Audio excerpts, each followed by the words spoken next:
Everyone seemed to really like the ravine town that we made as a community project, so I wanted to try out a few more designs, and I thought what better place than the jungle.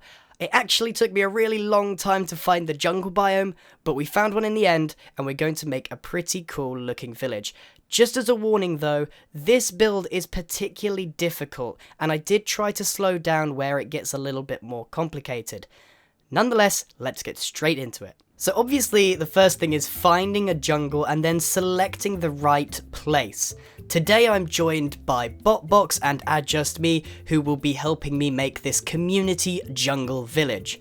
So you want to choose a place which has a nice area in the middle surrounded by particularly tall trees.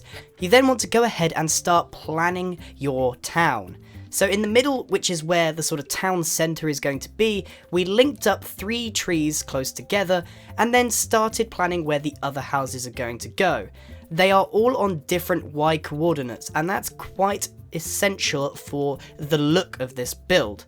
But more on that later. Let's make one house to try and get the formula down. So the first thing we need to do is make a log framework. And I start with a circle, but you may notice it's not a perfect circle. I like to add some character to things that are very much meant to be handmade. I've also added some supports underneath, and those two are a little bit amateurish in the way that they are designed. On the top, there is a second platform, but what I want to point out is that they are on opposite sides of the trees and at different elevations. If they were directly above each other, they might not look as good. You also need to link those up with some supports to make it seem a little bit more natural. If these platforms were literally attached at the trunk, it would look a little bit strange. Then we start filling in the platforms with some spruce slabs so we actually have something to stand on. As you will notice, it's the weird shape produced by the arts and crafty style of this build that is the key element. Everything needs to look natural, so adding pillars where it looks like it should need some support is a very key point to this. Once we've done that, we decide to add some banisters so we don't fall off, but we make sure we use oak wood instead of spruce to try and add some contrast in this build. It's very easy for all of the browns to blend in and you won't be able to distinguish the different points. We then start working on an actual house bit, but there isn't a lot of space, so we have to work with what we've got. We're making a frame of slabs around the outside to highlight where the roof is going to be. You'll notice it goes up and down a lot and looks a bit messy. That's again this artisan style that we're going for, and then fill it in with a mixture of grey and brown stained clays. So this is really starting to come together now, and you can see where this is going. We filled in the house with some dark oak, again to add another layer of contrast between the browns, just to make sure that everything doesn't quite blend into one, with a few decorations, very simple ones at that, and there we have our first house for the village. This is roughly what all of them are going to look like. With this formula, we can make an entire town. A few more decorations with tables and chairs and other useless things that aren't really used. We need to connect it to the ground so you can actually get up and down. I recommend adding a ladder most of the way down and then having a spiral staircase that just finishes it off. If you have a spiral staircase that goes all the way to the top, it can be very dominating, and that's not what we want. So now we're going to replicate that formula that we've just gone over on this house to make the main town centre. Now this is going to consist of some public houses and then maybe a private one or two and some farmhouses here or there. It's completely up to you what you want to put on these platforms. It's just the method which I want to teach you. So we decided to split it up into 2 bits, 2 halves, and then have a couple of bridges across to meet them. So what I want to point out here is, again, we have 2 layers of platforms, but they are on opposite sides of the tree. I want you to imagine that you are trying to balance out the tree.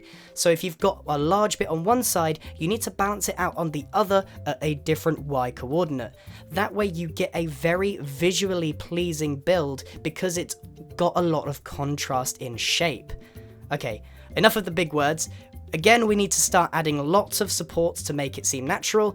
If this all was connected at the trunk, again, it would just look like it was floating and not very good indeed. So we're still following the formula here, filling in our platforms to give something to stand on.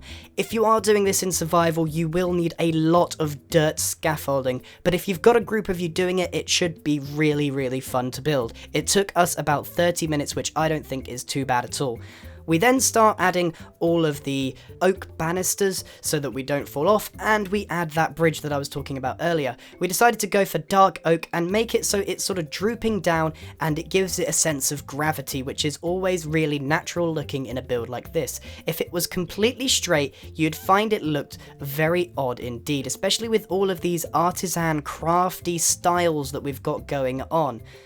So we now need to decide what we're going to be putting on each platform. If you put a bunch of houses on each, that's fine, but having a mixture and a variety is probably the best idea. So this one here is going to be a very simple house, following the exact same style and procedure as the other one, except this one has a little bit more shape on the inside instead of details. The idea is to make every single house unique so that bits stand out more than others. This one doesn't have any windows because I kind of want to blend it into the background.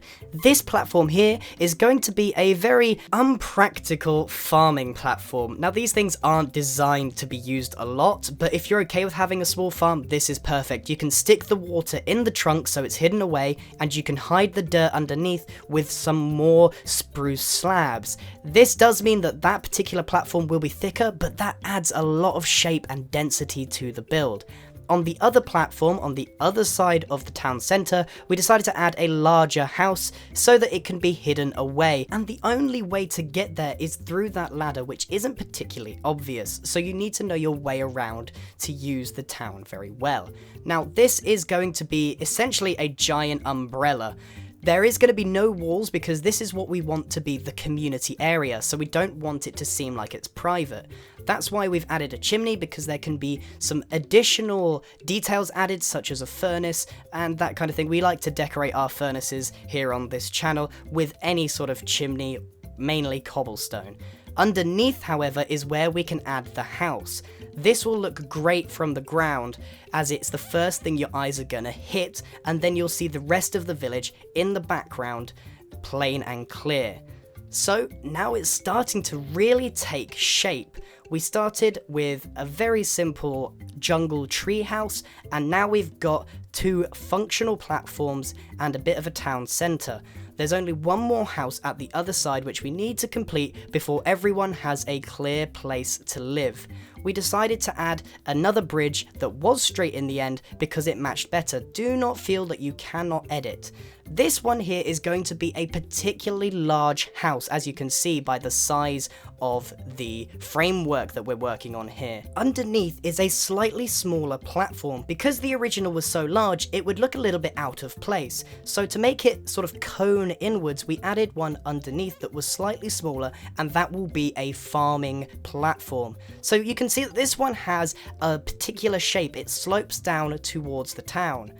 That's kind of important, but if you can't manage it, don't worry about it. We added the same roof as we always do and started filling in the walls with the same colours as the others. The formula for each house is the same, but creating a disparity in the shapes and sort of balancing out each tree individually is the key part of making this town look really wholesome. It's not the same build replicated over and over again. So like I said, we're adding the farm down here with the water in the trunk hidden away so that you can't see it too well, and then just adding the crops for your leisure.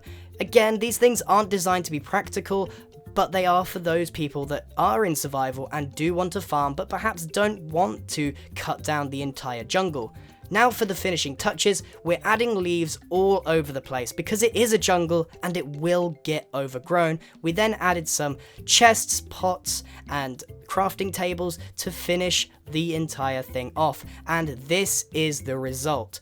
I am extraordinarily proud of what we accomplished here. It's an amazing build. It does look complicated, but if you take each bit step by step with your framework, with the slabs, and the design, making sure you balance out this build, it will look really, really good. It does look a little bit messy, but that's the way I envision a jungle village to look.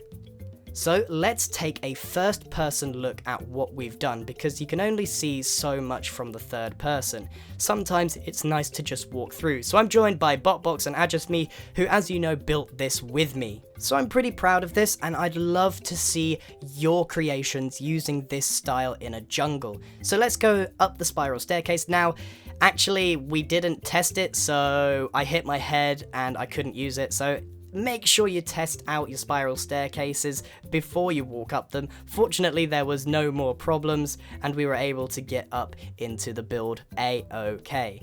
So the platforms themselves are fairly spacious once you actually get there. They look small from third person, but there is quite a lot of room to move around, and you can add whatever you want there. We added some tables and chairs, but if you don't like those kind of decorations and you want more practical things, go right ahead. Now, the interior does pose a problem. If this is your house, I'm afraid it's very, very small. So you may want to go for larger builds, like the third house, which is significantly larger than all of the others. The bridges add a nice touch. They droop down with gravity, which I find is a very natural look. And the houses, as I said, they probably could do with a bit of resizing. I would never use this. Perhaps you would use that as a storage and have bigger houses for the people living there. Or perhaps you would want to hide stuff in there. Who knows? It's completely up to you, as always. The farming platforms are okay, but you may want to have something underground that's hidden and won't impede on your build if you want something a lot larger. So moving on, we're going to take a look through the rest of the town. This is where the furnace is. Obviously, you may want more furnaces. I'm not saying that this is perfect, especially from a practical point of view. If you're new to the channel, you may have realized that we build things to look good, not necessarily to be practical. However, I do try my best to make it orientated for anybody in survival. It isn't nice to just use creative, and on a build like this is particularly difficult because you're going to need a lot of scaffolding. Building in the air is a real pain. So the final house here actually only has half of the walls filled in. We have a lovely view balcony here, and this is just part of the imagination of each house and how you want each one to look. So that's pretty much it, everyone. This is the entire village. You can add more or less houses. You could fill an entire jungle with all of these houses of varying sizes, shapes, and specialities. It's completely up to you. I want you to use some creativity if you undertake a project like this, and most of all, tweet it to me so I can take a look at it, because my ideas are one thing. I want to see what imagination has been sparked from this. So a big thank you to Botbox and Ajasme for building this with me. I love these community projects, and I hope you do too. If you have any suggestions, please leave them down in the comments below. I want to know what you want to make with your friends in your world. Thank you very much for watching, everyone. Goodbye!